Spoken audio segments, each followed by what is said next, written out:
రాత్రంతా బావిలో నుంచి నీళ్లు లాగిన దొంగలు వాళ్లు బంగారం దొంగిలించలేదు, తెనాలి కోసం పనిచేశారు.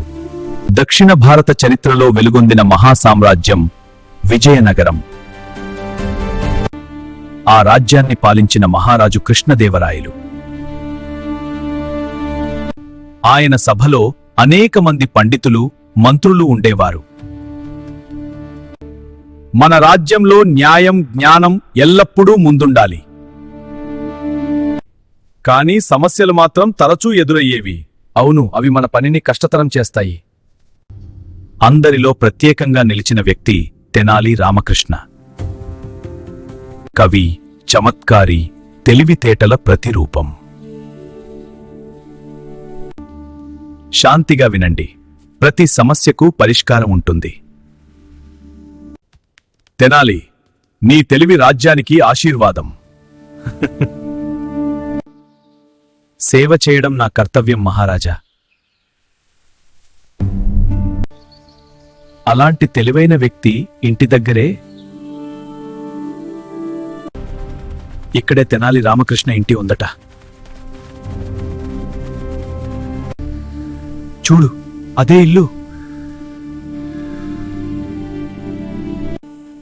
ఈ రాత్రే బంగారం దొంగిలిద్దాం. కాని తెనాలి మాత్రం మేల్కొన్నవాడు. బయట దొంగల మాటలు అతనికి వినిపించాయి. ఆహా, మంచి ఆలోచన వచ్చింది.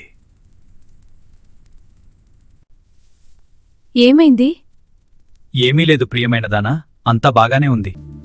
శాంతంగా ఉండు, ఒక మంచి పాఠం నేర్పుదాం.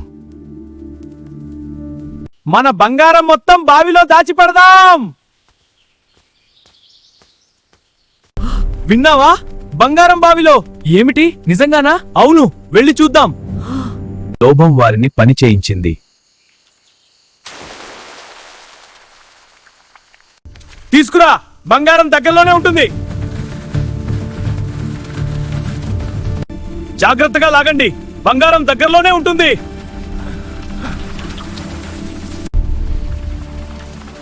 ఇది నీళ్లు మాత్రమే, ఇంకా లోపలే ఉంటుంది. మళ్ళీ లాగండి. మళ్ళీ బావి నుంచి నీళ్లు పైకి లాగారు. చేతులు నొప్పిగా ఉన్నాయి. గంటలు గడిచాయి.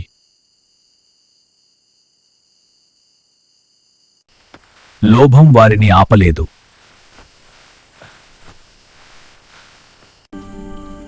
ఇంకా లాగాలా? ఇంకా లోపలే ఉంటుంది, లాగండి.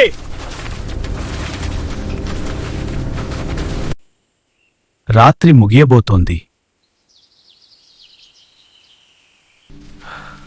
ఉషస్సు వచ్చినా దొంగలు ఇంకా పని చేస్తూనే ఉన్నారు.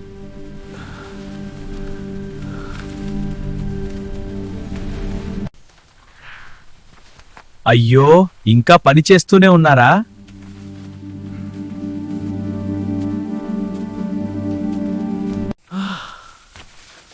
ఇక్కడ బంగారం లేదు.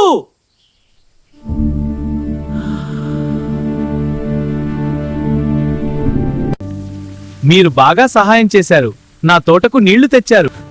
తెనాలి తెలివి ముందు దొంగలు ఓడిపోయారు.